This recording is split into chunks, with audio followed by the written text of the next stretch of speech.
I want to draw more out of. So like, you're talking about like, there comes a time when you have to make a decision, and you have to leave the emotion out of it. And this was just kind of something that I was telling someone else who was thinking about. What's cool is there's a lot of people that come to me now and say, well, hey, I'm thinking about going into business, and I kind of want to talk to you about it. So like, but it's the only reason I have any valid, input to give is because, again, watching you and then implementing what I did. But what kind of came to me as I was thinking about what this guy was talking about was like, if you're going into business, I guess it's more just straight like being a business owner. And I know that you and I both we don't see each other above our team, ever. Nope. But end of the day, like that just we have to take responsibility for whatever goes wrong and whatever needs to change. So like, what I was telling the gentleman was, if you're going to make the leap into business, you have to trade in your emotions for passion. It's not that you can't be loving, like you can still use emotional intelligence, so to speak, but it's like there's no, like you're not allowed to just feel okay when things aren't, or just you're not allowed to just to throw in the towel, like when everything is going absolutely wrong, like you can't let your emotions exist because then you'll quit. But if you have that, you're talking about like that, you're talking about the business, it had your name on it, that the unrealistic number was realistic but you had that passion for what you do. So like, can you kind of talk more about like, and again, I'm you with a beard, like, It's so true. like, being an extremely emotional being, having to at times just get, like you can't have the emotion because you'll lose your mind completely. And your heart will break completely. But also, how do you deal with that? And then how do you also deal with not just becoming this cold-hearted, ice queen, so to speak? Yeah, it's a balance and it's a journey. I think ultimately, take a step back and look at the big picture, what you want in your life for you. And that you can transfer over to what you want for your fellow coworkers and the families, or even Mr. Dave over there. Hey, Dave. Hey, Dave. Let me see. What was I thinking? One of the definitions of love is just not a wee. It's a tough one. Living out love it's in the foxhole kind of stuff. In the sometimes. trenches type deal. Yeah. One of the adjectives that go along with love is long suffering. And long suffering. Long suffering. How does that work? Having something that doesn't, it doesn't come. You just wait and you try and you try and you don't give up. You don't give up. You believe in this person. You believe in your cause. And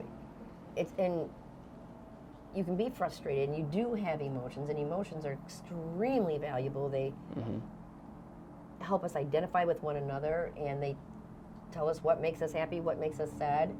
As long as they're not ruling you, then you can be in good shape, and you can take a step back. You can't let you can have emotions. They're so wonderful I'm things. like Captain Extreme, like it's one way or no way. Yeah. So don't trade your emotions in, but you just need to keep them under control. Absolutely validate them because they're important. Just like when someone someone has a concern, that is sparked by an emotion. And I need to understand that should be validated. It's real in their life. Yeah. Speak with them, let them tell me how they feel, and then see what we can do to help make that better. That's just so important. You have to stay fluid. You have to stay liquid, bob and weave. You can't just focus in just on whatever you're so emotional about. Okay. You just gotta, you're in it to win it, and I think it gets easier to understand that type of thing when you've had more birthdays. More birthdays. You know, as you as you traverse along life's way, Yeah. you will see the same things mean something different to you. They've not changed. They mean the same things, principally speaking, but now to you, where you're at in life, oh, I get that. So now for whatever, you know, okay, Todd Field, the hill behind City Hall, I like to go down there and walk up. And it's hard, you know, after you get like maybe however way, part of the way you get up, your legs don't want to move so much anymore. And you find yourself in the middle of this hill and you can't get out of it. You either have to turn around and go back or just keep going, and you just don't feel like you can. So what I learned was don't look back. Don't look down back. at the bottom of the hill. Don't do it. Gotcha. If you have to measure your progress to see where you're going to finally be at the end, look that way. So that, because you've seen it when you started up on the hill, and now you realize, oh, I don't have that much of this hill left to do. I can do this. Mm-hmm. So that's kind of how life is. I can look back and see, oh, there's a whole lot of hill left behind me now, and say, okay, that's good. I've got this much hill left. I can do this. And I'm going to do it with trying to be as kind, understanding that people all are valuable. Mm-hmm. So how they feel about something, as different as it may be from how you might look at something, it's valid. It's how they look at things. And you can't holler and scream at people about that. You can learn, decide to, put an egg timer out maybe. You got a minute. Yeah, you got 1 minute to be upset. And right, then... well, to share what you need to share, and then somebody else. Oh, yeah, like the talking stick kind of thing where it's like, okay, 1 minute, go. You can't go in there and blow up some other people's afternoons because you just got to We've actually done that at family gatherings here. Is that, the egg timer, like, all right, James, you can talk for a minute. John, you can talk for a minute. Mm-hmm. Joe, so. Yeah, so I've learned that, I've got this much of the hill left, and I'm going to make it. That's what my goal is. I'm going to go until my hill, until I'm on the top of the hill, and maybe that's when I go to heaven or whatever. But I can always look back and be very thankful. I just want to be very proud of the decisions that I've made, how I've treated people, and I'm sure there are people out there, and I do that don't really remember having that great of an experience with me. Mm-hmm. I've learned a lot, and I wish I could go back and fix quite a few things, but sometimes you don't get that opportunity. I will say that very important business and personal, you've got to know when to let go. Christy Foster is the guru of all the tech stuff at Ridgepoint. Beyond, and she's much, much more than that. But she's the glue. She's the glue. She's the glue. And she's been the glue for a very long time. Miss Christie would always help me and the brothers, give us a little friendly nudge, and Miss Faye, just the whole everyone at Ridgepoint. We've all helped raise each other's children. Yes, we had a bunch of moms. We had a bunch of moms at Ridgepoint. Yeah. That's so wonderful. I remember when I first bought this house, which is 10 years ago, November 12th. All right. I would leave work quite often to come over here and see what the heck was going on, and a lot of stuff. But because I was gone so much and I was usually there, the girls would have questions. Families would have questions. So it got to where Christy and I would be talking, and one of our teachers would come up and say, excuse me, and ask Christy Foster the question. And at first I was like, hey. And then got to take a step back and take a look at what is really happening here. Right. So the best thing that could happen for Ridgepoint is to have someone else be able to, if something happened to me, it's going to go on without a hitch. Mm-hmm.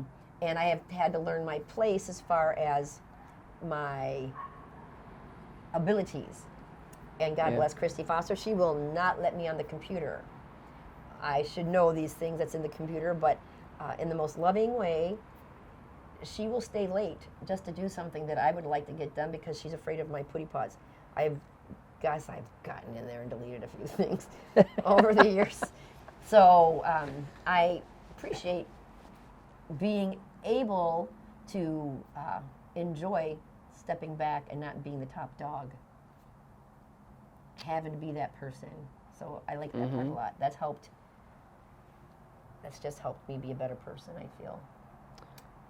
I feel, because it's like, as you're saying that's like a lot of what, with our team, that's really the number one thing is how can we get James out of all these different areas that he sucks at, that he just absolutely, computers, technology being very high. This past month, I tried to do set up 2 accounts, both of which I screwed up because I clicked the wrong button or something like that. So then Gary had to come in and rescue me. But so, can you talk a little about like 2 things? You're helping me kind of like business is always an uphill battle because that's just you're just dealing with so much. Like just that's you have always had the competition and just like the everyday struggle of things. But like we were talking about like climbing that hill. I mean, it's every day is just it's gonna get harder. Life just gets harder. It doesn't get easier. I mean, like I shouldn't say how do I. But it's action packed. It's action packed. Yes. It's so action-packed. Life gets way more action. The closer you get to the top, the more tired you're going to be, the more you've been through. But again, you talk about like arriving at the top or arriving wherever you are the next day. It doesn't mean anything unless you've been through some. I feel like the worse things go yesterday, the more you appreciate what goes right today. Absolutely. Kind of thing. Yeah. So like I love I just like picture that you're just every day is you're just walking up a hill. You're not gonna like. Everything's dying fine. You're sometimes because it's like, why did I do this? So some days it's much harder to move.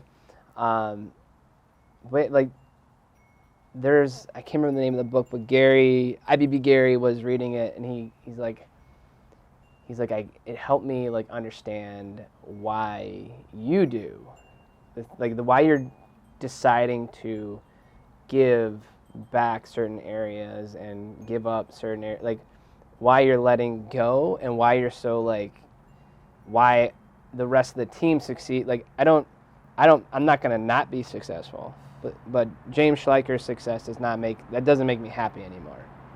But you know what I mean, like, but no it's amount of business success will compensate for family failure. That's another thing that drilled into my brain constantly. Took a long time, but it set in. But yeah, but he was talking about like there's certain people, like you reach that point where it's like you climb that mountain to get your success, and behind that mountain is like that's the mountain.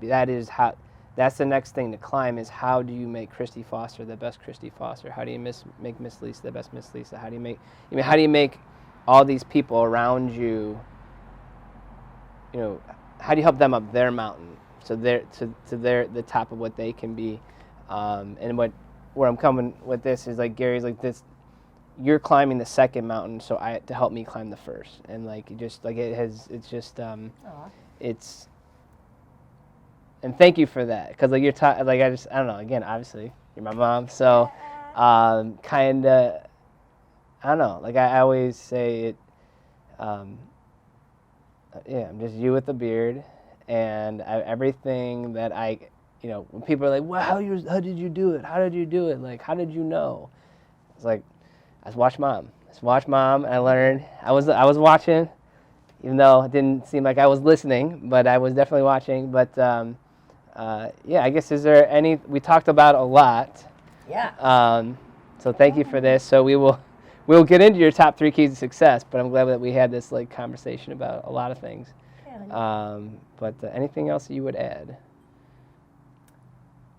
Anytime you get an analogy, like I was talking about my hill, and then you got a hill you're talking about, to the listener, they might be like popping popcorn, going, "Wow, this is almost sci-fi. These people are crazy," you know. But when life offers you an epiphany that seals deeply into your soul, that's a wonderful thing. Mm-hmm. The analogies and so I appreciate your little hill story. I don't get it. You don't get my hill? Until you said until you said the part where Gary said you're climbing your second hill, so I can climb my first hill. Yeah. Yeah, that was cute. You have to make, if you want your team to win, you want your family, if you want the people around you to win, you got to make room. It can't. Well, yeah, for sure. And you've got wonderful people. I get to work with wonderful people, and you just got to let them go. It's gonna, you've got to keep your finger on the pulse, but I've always tried not to micromanage. Where we have come from with this COVID, what? No, it's I'm excited about what you're gonna say. You got fired up. where we were, we were on shutdown, and you're terrified. You don't even want to touch your own sink, and you're the only person in the house. And then you get the announcement that daycares can open back up. Yeah. And then you find yourself not knowing personally what that means, and as the leader, everyone's looking to you. Correct. It was many meltdowns, and then you have the employees that you're working with that are from this gambit to this gambit. Some feel that it's really not that big of a deal, all the way up to mask, visor, gloves, smock, afraid. And all those emotions were important to put Ridgepoint back together again. Correct. You could not create an environment where even the most fearful of souls could not be comfortable. Right. So, we were talking about that earlier, but that, regardless of the emotion, regardless of the perspective, it is valid because that's a fellow human being. Yep. That's how they feel. That's how they see it. Correct. You don't want to hurt anybody, and you can so easily. And you don't have to hurt people to bring them to win. Right. Yeah. Unless you don't care about them and where they're at in life, and you show it. That's kind of not cool. But with COVID, we have lost so many wonderful staff because of their feelings on COVID, because of opportunities that some of our gals have gotten. They were graduated education students, and because so many of the elementary schools had their teachers retiring, now these gals got their first opportunity to actually get into the school system. Yeah. It was just so, I don't know if stressful is the right word. I don't think so. And you've had teachers go and watch their grandkids. Sure, their children now are in trouble because they can't get their children into a daycare. And I've wonderful soul. So now she's taking care of her grandchildren. I got the school system's closed down, so I lose a teacher because her children need to be cared for. And all these are real things, and they're important, and you have to support that. But in the meantime, I was finding it almost hard to breathe. Not that way, not with COVID. But I really got on my knees, and not only was I becoming a marketing specialist, I go, man, this is how sales is supposed to be. Any person, everywhere I was, I talked to them about wonderful people, and if they knew anybody. And I got on my knees, and I just went through every contact in my phone, called them, texted them. It was just, even Miss Prissy says, Miss Tonja, whoa, don't talk to that person about that. No. And she had to kind of peel me off. So God bless Miss Prissy. She kind of keeps me in line when I'm getting a little overboard. But it was just all spiraling. There was no teachers. And pretty soon, I might have to say, hey, we got to close at least 2 rooms. I wasn't going to cheat and go out of ratio and not care for children properly. And I got to tell you, after that weekend that I was on my knees, we have been blessed with a handful, not just, we've always been picky, but these are gals that are thrilled to be at Ridgepoint in particular. They are daycare ready. They are passionate. They are just developmentally connective with their age group. It's like, whoa, What just happened? So when I look at where we were and where we are now, it's made us better. Yeah. And a crumbling type set of circumstances. I knew I couldn't do anything about what I couldn't do anything about, but I could call everybody I know. Call every And human. it wasn't even any one of the people on my contacts that got the ball rolling. I just got a random call. And then another random call. Yeah. It's just the life doesn't happen to you, but it happens for you while you are working your tail off. You gotta work it. I didn't believe. I couldn't take no for.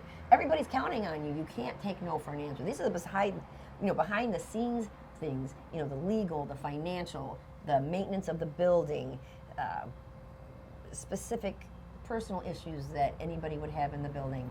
People don't see that. People don't understand that that's part of what's going on in your head while you're looking at them.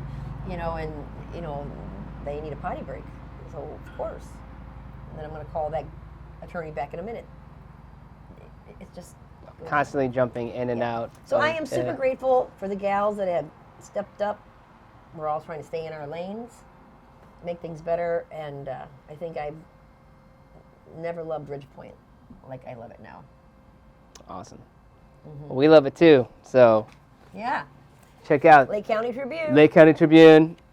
And those kids look familiar because they're mine. These are our perfect little pumpkins. However, there are so many more perfect little pumpkins. Wonderful people. Wonderful people there. So. Yep. So, well, this was a quickie. Yeah, this is just a very short video about, I think a couple things. Dave needs lunch now. Dave, you all right, man? I think Dave's about to pass out. You need some... Give Dave a drink. Yes.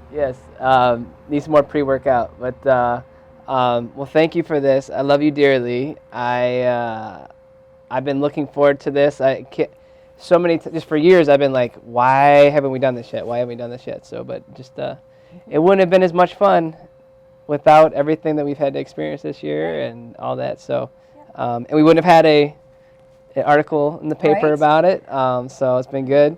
But we'll get into your, 3 keys that if you had to pick 3 things to be successful and be happy in business, life, family, etc. How would you stay burn-proof? What were those 3 burn-proof tools that you would use? So I'm looking forward to jumping into that. Thank you everybody for hanging out. Me and IBB Mom, and so I love you. I love you too.